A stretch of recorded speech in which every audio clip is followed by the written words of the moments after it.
¿Qué dicen los congresistas, Marcela? Julio, pues después de meses de derechos de petición, de reclamos de los partidos políticos, se conoce este documento con los costos de la reforma a la salud, y lo que dice es que el costo sería aproximadamente de 140 billones de pesos en la próxima década, pero no queda claro si esa suma es viable o no, de dónde va a salir la plata, teniendo en cuenta que el mayor peso de la reforma cae principalmente sobre los gobiernos futuros, y por eso vamos a consultar voces en el Congreso de la República. Empiezo saludando a la representante Jennifer Pedraza. Ella hace parte del partido Dignidad y Compromiso. Representante, buenos días. Hola Marcela, muy buenos días. Un saludo para toda la mesa y para la audiencia. Y para intentar explicar y entender lo que está sucediendo con este documento que ha presentado el Ministerio de Hacienda, también nos acompaña Alfredo Mondragón. Él es representante del Pacto Histórico y es además el coordinador ponente de la reforma a la salud. Representante, buenos días para usted. Marcela, buenos días. Bueno, representante Jennifer Pedraza, usted habla de que esto es más bien un anticoncepto y no un concepto de viabilidad fiscal. ¿Esto quiere decir entonces que quedamos en las mismas? Quisiera hacer una cuña invitando a toda la gente a que efectivamente nos vacunemos. Las declaraciones del Ministerio de Salud son francamente lamentables y por eso hoy amanecemos con un montón de pronunciamientos de la Academia Nacional de Medicina y de varias organizaciones gremiales de las personas expertas en este tema que consideran problemáticas estas declaraciones porque podrían desestimular la vacunación, no solamente en temas de COVID, sino en términos generales. Y ya para hablar sobre el anticoncepto del Ministerio de Hacienda, lo primero que yo quiero recalcar es que las cosas buenas que puede tener la reforma a la salud, si no están acompañadas de presupuesto, solamente se van a quedar en demagogia. Y por eso es que es tan importante este concepto fiscal y la claridad sobre los recursos, por ejemplo, para financiar la mejora en las condiciones laborales de los trabajadores y de las trabajadoras, la construcción de nueva infraestructura como los centros de atención primaria en salud, el fortalecimiento de ADRES para que pueda realizar todas las labores que la reforma le impone, entre otras grandes necesidades del sistema de salud. ¿Por qué digo esto? Porque el concepto del Ministerio de Hacienda plantea inicialmente que va a haber una reducción, gracias a la reforma en teoría, que va a haber una reducción en el presupuesto destinado al gasto en salud como porcentaje del Producto Interno Bruto. Esto es de la más alta gravedad porque incluso los países que tienen sistemas de salud con un modelo preventivo, lo que han venido haciendo es incrementando el porcentaje de recursos asignados al sistema de salud como porcentaje del Producto Interno Bruto, y porque con reforma o sin reforma, el movimiento social que ha luchado por la salud como derecho fundamental viene luchando un montón porque la UPC es insuficiente para atender las necesidades del sistema de salud. Este informe del Ministerio de Hacienda parte de que la UPC es suficiente, lo cual en sí mismo es un debate, pero además plantea sobre la base de un supuesto mentiroso, y es que si tenemos un modelo preventivo entonces no vamos a gastar más plata en salud. Eso es mentira porque los modelos preventivos pues previenen las enfermedades en el mediano y en el largo plazo. En el corto plazo realmente solo implican un incremento de la cantidad de recursos del sistema de salud, pero eso está bien, hay que hacerlo, pero con este argumento el Ministerio de Hacienda sostiene que se reduce el gasto como porcentaje del Producto Interno Bruto para el sistema de salud. Si esto es verdad, de entrada yo no puedo apoyar una reforma que plantee una reducción del presupuesto del sistema de salud como porcentaje del PIB, pero yo creo que esto es falso y que realmente este es un informe amañado para intentar, digamos, callar las voces que hemos venido teniendo una postura crítica, en parte por la falta de sustento financiero de la reforma. ¿Por qué es falso? Porque se contradice con la tabla número 4 del mismo anexo del Ministerio de Hacienda, en donde las reformas deficitarias se comparan las fuentes y los ingresos propuestos en la reforma para atender los gastos mismos propuestos en la reforma, y durante los primeros 10 años por lo menos es deficitario siempre. Es decir, con las fuentes planteadas no es suficiente para pagar los gastos que se definen en la reforma a la salud. Así que, y con esto cerraría yo, pues yo creo que realmente valdría la pena que hubiese un debate mucho mejor. Y uno de los puntos del Ministerio de Hacienda que a mí me pareció súper clave es que la conclusión del Ministerio de Hacienda es que no se puede implementar este modelo de salud que propone la reforma sin que antes exista el Sistema Único de Información y un régimen tarifario único, así como mecanismos para garantizar el giro directo.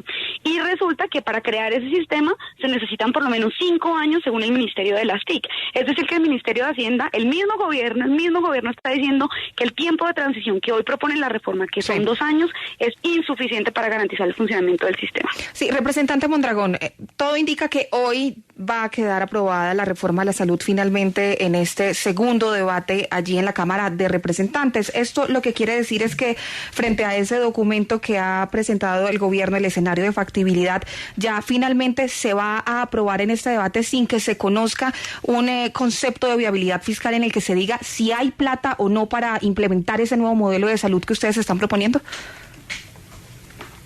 Bueno, primero espero que se cumpla su buen deseo de que hoy se termine de votar la reforma a la salud.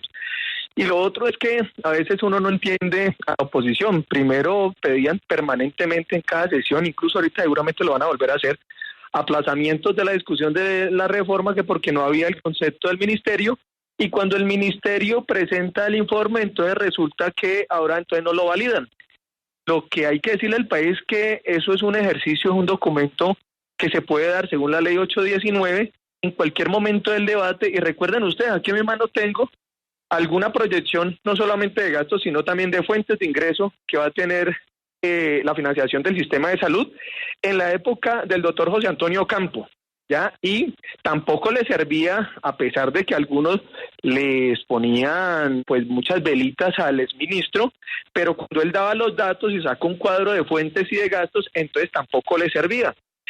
Pero recuerden que hay un elemento clave para compararlo con esto que acaba de sacar el Ministerio de Hacienda. Recuerden que se filtró un documento de unos exministros en donde de manera muy astuta trataban de ponerle como gastos o como nuevos costos de la reforma a la salud, gastos que tiene que asumir el Estado independiente de que haya reforma o no. Por ejemplo, la capitalización de la nueva EPS, por ejemplo, el cubrimiento de pasivos de los hospitales que han dejado las EPS, que son billonarios, los problemas que hay en materia de infraestructura, que son deudas que tiene los gobiernos anteriores y el actual modelo de el diseño institucional con el país, de tal manera que lo que estoy recordando un poco es que la trampita que hacía el exministro Alejandro Gaviria y los anteriores ministros con ese informe que se filtró era que le atribuían gastos que no correspondían a la reforma.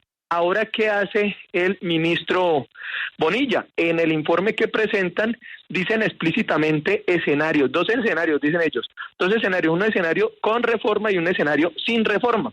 De tal manera que un escenario sin reforma sería asumir, como lo acabo de decir, sanear pasivos de hospitales, la capitalización de la nueva EPS, la construcción de nueva infraestructura y fortalecimiento del sistema de información con reforma. Pero esto también quiero decir que tiene un detalle, porque hoy, recuerden ustedes que en las ediciones presupuestales, en los presupuestos anteriores, el ministerio viene invirtiendo más de 130.000 o 140.000 millones de pesos para un sistema de información, que lo que busca efectivamente la reforma es que no sea, digamos, una intención de organización solamente, sino una garantía establecida en la ley para transparentar los recursos, porque hoy lo que nos está pasando es que en Colombia tienen la figura de que aseguradora las EPS y dentro de esa figura tienen que cumplir unas reservas técnicas, y para que sean reservas técnicas tienen que tener unas inversiones reales, y cuando se revisan los reportes que hacen las propias EPS es que no tienen donde aparecen más de 12.4 billones de pesos de inversiones para reservas técnicas. Entonces este informe yo quiero plantear que es muy importante en el sentido, dame un momento, yo sí solicitaría un poco de tiempo, así como la doctora Pedraza. Es que ya vamos a volver con usted, queremos continuar para que pues tengan ambos la misma oportunidad de hablar. Permítame un momento y ya volvemos con usted, porque quiero preguntarle a la representante Pedraza, pues, ¿qué va a pasar ahora? Porque es que si bien es cierto, ya hay muchos artículos que se han aprobado y que el mismo Ministerio de Hacienda ha dicho que se tienen que hacer algunos ajustes o que deberían hacerse modificaciones a ellos. Y así también es cierto que en la reforma pensional sí hubo un concepto fiscal antes de concluir este debate. ¿Qué van a hacer ustedes pues para que esto no siga ocurriendo, ya que usted dice que así como está pues no votaría, así como está planteado este escenario fiscal? ¿Qué va a pasar ahora con su partido para que pues no sigan apoyando otros partidos esta reforma que según el mismo Ministerio de Hacienda pues por ahora no hay un aval fiscal? Bueno, lo primero que habrá que pedir hoy es que no entremos a plenaria de una vez en votación, porque hay que recordar que debido al hecho de que el presidente Andrés Calle citó ayer plenaria, no pudo sesionar la comisión de ética en la que se iba a tramitar la recusación hacia las congresistas y los congresistas del Partido Verde, fruto de las pésimas declaraciones del Ministerio de Salud. Entonces, pues espero que en términos de darle garantía a todos los sectores que participan y a la gente, sobre todo a la gente que votó por ellos y por ellas, pues el debate hoy no empiece por una votación de los artículos más neurálgicos y controversiales, que fue el último bloque que ayer se intentó aprobar para sacar la reforma de un solo tirón, aprovechando que el Partido Conservador, el Partido de la U y parte del Partido Liberal han tomado la decisión de garantizarle el quórum al gobierno para que se apruebe la reforma a la salud. Hay que pedir garantías para que esas voces que no han podido expresarse también puedan hacerlo en el marco de la plenaria. Yo quiero referirme a algo que planteó el representante Mondragón, que me parece muy tóxico. Entonces, pedimos el informe del Ministerio de Hacienda y cuando llega entonces no lo podemos debatir.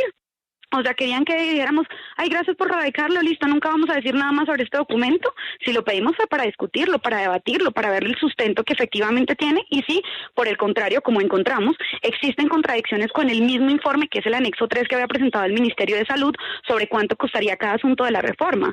En el anexo 3, por ejemplo, se planteaba que... Alfredo, yo no te diría que algo tóxico está repitiendo lo mismo que Álvaro Uribe Vélez, que la UPC no alcanza. Cuando el Consejo de Estado acaba de sancionar a la CEMI, a las EPS que usted defiende de manera soterrada, y que en concreto le está diciendo que más de 1.000 millones de pesos a cada una por haber hecho un cartel sobre el tema de recobros, y hoy sobre el tema de recobros es lo que dice precisamente, es lo que le encanta a las EPS, cuando el Consejo de Estado acaba de decir que se comportaron como un cartel y lo sancionan con miles de millones de pesos por estar... Mire, representante, que la UPC es insuficiente para atender. Ayer le escuché a Álvaro Uribe Vélez exactamente lo mismo. ¿Puede permitir?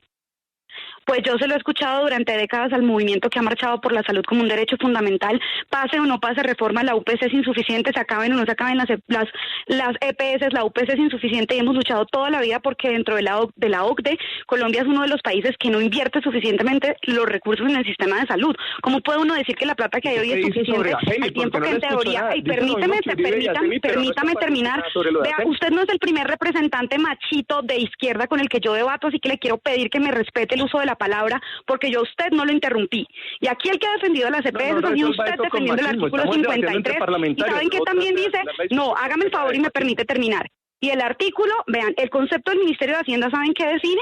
Que en los siguientes 10 años le van a dar 17 billones de pesos a las EPS por ese artículo 53 que los ponentes del pacto histórico cuadraron y concertaron con los partidos tradicionales, a pesar de que le quitan la mayoría de las tareas a las EPS. Todas las tareas que les dejan son en consonancia, en concordancia con otras instituciones, así que yo me opuse a ese artículo y propuse una proposición para que cualquier plata que se le dé a las EPS sea fruto de un estudio técnico sobre sus costos administrativos derivados de las tareas que van a tener en esta reforma a la salud. Así que yo quiero señalar que aquí no pueden plantear que como nos radicaron el informe del Ministerio de Hacienda, entonces no lo podemos debatir. Por el contrario, lo queríamos era para debatirlo, entonces tenemos que pupitrear sencillamente porque deciden radicarlo en el último día del debate de la reforma a la salud. Sí, la ley puede decir que lo radican en el último día, a la medianoche, en el cuarto debate, pero eso es una falta de garantías democráticas para el debate que tiene que tener el Congreso, y le recuerdo que esta no es una reforma cualquiera, estamos hablando de la vida de la gente. Cuando usted no tiene ningún otro argumento, siempre intenta decir que el resto de personas están financiadas por las EPS, y por el contrario, yo he presentado proposiciones para prohibir la integración vertical de verdad, y ustedes me las han negado. Y en cambio los partidos tradicionales sí quieren regalarles las direcciones de los hospitales públicos, sí le van a regalar a los dueños de las IPS ni siquiera hacer una auditoría suficiente y oportuna de las facturas, le van a regalar 17 billones a las EPS, así que con esas calumnias conmigo no, representante Mondragón, porque estoy cansada de su maltrato y de que siga firmando todo ese tipo de cosas sin ninguna prueba. A mí no me financia ninguna EPS y los colombianos pueden meterse ya mismo a cuentas claras a revisarlo. El movimiento en defensa de la salud es el que ha dicho que la UPC no es suficiente, y el que ha protestado incluso contra Uribe cuando pretendía recortarle el presupuesto a la salud, y en contra de la ley 100, contra la cual yo también he marchado. Así que le pido un poquito de respeto y por lo menos coherencia y honestidad con el debate. Yo no soy una defensora de las EPS, más ha defendido los intereses de las EPS usted por los acuerdos con los partidos tradicionales. Representante Pedraza, escuchemos al representante Mondragón, porque si queremos preguntarle si a usted no le parece que esto es una improvisación, como muchos lo han señalado, una improvisación porque ya han aprobado algo algunos artículos, como yo bien lo decía hace unos segundos, que el Ministerio de Hacienda pide cambiar, y además que no se tiene todavía el impacto total de cuánto nos va a costar esto, e incluso si esta reforma, con los cambios ya planteados, nos podría afectar las finanzas de nuestro país. Mira, Marcela, antes de responder, yo creo que esto no se puede resolver con un tema de señalar uno como machismo, porque esto tenderá a hacerle una anulación de entrada. Lo que hay que decirlo, esto no es con posturas machistas que yo estoy confrontando, sino con documentos en mano. En mi mano tengo la proposición del artículo 49, la naturaleza y las funciones de la gestora, que firmó la doctora Jennifer Pedraza y la doctora Catherine Jubinado. Doctora Jennifer Pedraza, si ustedes parecían que eran michicatas y reducidas las funciones, ¿por qué firmó con nosotros y con el Partido Liberal y con el Partido de la U una proposición del artículo 49 sobre las funciones? Entonces no resuelva esto de manera tan simplista y tan llana como que eso es machismo, cuando le respondo con la energía con la cual usted pretende satanizar la reforma a la salud. Y reconózcalo. Usted tiene coincidencias con Álvaro Uribe Vélez cuando dice que la UPC no alcanza, cuando el Consejo de Estado acaba de sancionar a la Asociación de EPS del régimen contributivo y la sanciona con miles de millones de pesos porque se comportaron como un cartel. Pareciera que a usted se le olvida eso, solamente está viendo por un ojo. Y en ese sentido, yo también lo que le digo es que este debate sobre la reforma a la salud, en concreto el debate sobre las condiciones financieras, es un debate que incluso se ha planteado que es para lo que viene en el Senado, pues tener la composición para mirar efectivamente lo que acaba de decir el Ministerio de Hacienda sobre las proyecciones posibles con o sin reforma. Pero creo que es de muy mal gusto que usted pretenda entonces satanizarme como una postura machista, porque le estoy respondiendo que no es cierto lo que usted dice. Usted se opone profundamente porque a la CPS no le están dejando ninguna funciones, pero usted firmó con Catherine Jubinado una proposición conmigo y con el Partido Liberal, con el Partido de la U sobre las funciones. Así que asuma sus responsabilidades, porque no sé si lo hizo por ligereza o simplemente hoy quiere escurrir el bulto sobre algo que usted misma firmó. Sí, representante, pero hablemos también de las responsabilidades de ustedes. Lo tengo en mi mano. ¿Se van a comprometer a ajustar lo que el Ministerio de Hacienda ha planteado, esas recomendaciones de varios artículos polémicos, o no? Ahora que sí, a usted se ofuscó ahora que intervino, que yo intervine, entonces trate de tenerse en déresis usted. Entonces yo lo que quiero plantear aquí son elementos concretos. Aquí hay unos elementos concretos, es que la reforma tiene unas fuentes de financiación sobre la base de algunos incrementos en materia de el presupuesto general de la Nación.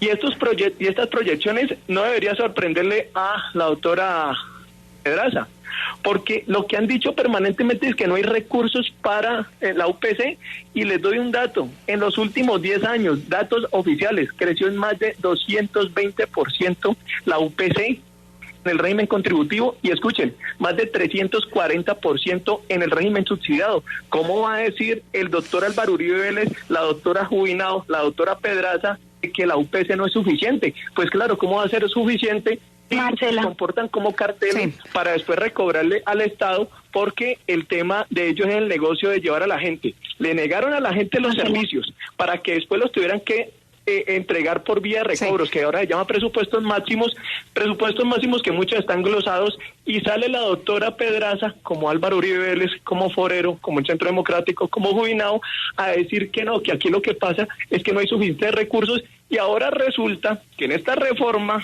no en anteriores, ni con los partidos que ahora la doctora Pedraza coincide tanto, estamos buscando la manera de tener fuentes de financiación para centros de atención primaria, para que de verdad haya atención primaria, para que hayan equipos territoriales que atiendan a la población, para que se pueda atender al talento humano que hoy Álvaro Uribe lo dijo en el Tintos que nos tomamos, pero ha dicho públicamente que los trabajadores de la salud están en la miseria. Representante Mondragón, permitámosle a la representante Pedraza que ella pueda darle respuesta a esos señalamientos que usted está haciendo. Yo espero que dé respuesta por lo del artículo 49 que ella firmó. Claro, que con muchísimo gusto, representante. Lo primero que le quiero decir, y no a usted, porque yo sé que usted, siempre que uno le da un argumento, usted saca la vieja confiable del uribismo. Le quiero hablar a los colombianos y a las colombianas que me están escuchando. A mí, a la representante Miranda y a la representante Jubinado, nos invitaron a ese tinto de Uribe con Petro, y nosotras no quisimos ir porque nuestras críticas a la reforma de la salud no son las del Centro Democrático. porque nosotras no somos unas defensoras de las EPS, porque yo personalmente estoy de acuerdo con el giro directo, estoy de acuerdo con quitarle la plata a las EPS y que la administre el Estado para eliminar esos incentivos perversos que habían creado barreras para la garantía del derecho a la salud y para mejorar las condiciones de los trabajadores del servicio de salud. Entonces yo quiero que todo el mundo tenga claro eso. No fuimos a ese tinto y en general el presidente Petro se ha reunido hasta con el Partido Conservador por arriba en las redes sociales, calumniando a Pastrana y por debajo reuniéndose con sus congresistas, agarrado con Dilian Francisca en Twitter, pero cediendo y pactando con los partidos tradicionales como lo ha hecho con sus ponentes en la reforma a la salud, con esos partidos a quienes le reciben más proposiciones que a las voces independientes que votamos por Petro. Aquí los traidores son otros, no somos nosotras. A nosotras no nos representa el Centro Democrático. No fuimos porque nosotras realmente estamos en la independencia, y la independencia significa que no estamos con la oposición porque ellos son el pasado, pero que también creemos que Colombia merece un cambio mucho mejor que el que ha propuesto este gobierno. Claro, firmé una proposición producto de la subcomisión de la reforma a la salud para ponerle tareas por lo menos a las EPS. Es que esta reforma le quita el hueso a las EPS y les deja la carne. Les deja la carne de toda la plata. Hoy, haciendo todo lo que hacen las EPS, sus costos administrativos están entre el 5 y el 8% de la UPC, según lo que ellas han presentado. Esta reforma le quita la mayoría de sus tareas y adivinen cuánto les deja pagándoles, entre el 5 y el 8% de la UPC. Obviamente que no puedo guardar silencio frente a eso. Y sí, hoy puede que lo esté diciendo Uribe, pero durante décadas lo ha dicho el movimiento por la defensa del derecho a la salud, y ese es el movimiento al que yo me debo, y son esos médicos y esas médicas y esos usuarios con los que he marchado los que han dicho toda la vida que la UPC no es suficiente, aún y más, eliminando las EPS. Qué bien que se eliminen las EPS y que la UPC crezca, pero que se eliminen las EPS y que la UPC crezca no es algo que yo pueda respaldar. Y ya esta pregunta tú la has hecho mucho, no sé si Marcela o Joana, pero el mismo concepto del Ministerio de Hacienda lo que plantea es que se deben reabrir unos debates de unos artículos de la reforma que ya fueron aprobados. El artículo 61, el 62, el 95, el 67, el 75 plantea que el tiempo de transición no es suficiente, y la frase más repetida de ese concepto del Ministerio de Hacienda se los voy a leer: el Ministerio no cuenta con los elementos para poder realizar el análisis financiero de la reforma. ¿Qué van a decir? ¿Que el Ministerio de Hacienda también es uribista? ¿También es de las EPS? Su mismo gobierno lo está diciendo, y aún así a ustedes solamente les interesa pupitrear esa reforma y sacar un titular que diga aprobada la reforma a la salud y no el contenido de la reforma, y por eso le han hecho tantas concesiones a los tradicionales. Pues esa es la discusión alrededor de la plata para la reforma a la salud. En los próximos minutos se va a reanudar el debate en la plenaria de la Cámara de Representantes para votar cerca de 30 artículos que están pendientes, y mientras tanto la Comisión de Ética acaba de rechazar la recusación que había sido presentada contra congresistas de Alianza Verde por las declaraciones del ministro de Salud. Agradecemos a los representantes Jennifer Pedraza y Alfredo Mondragón por habernos acompañado esta mañana.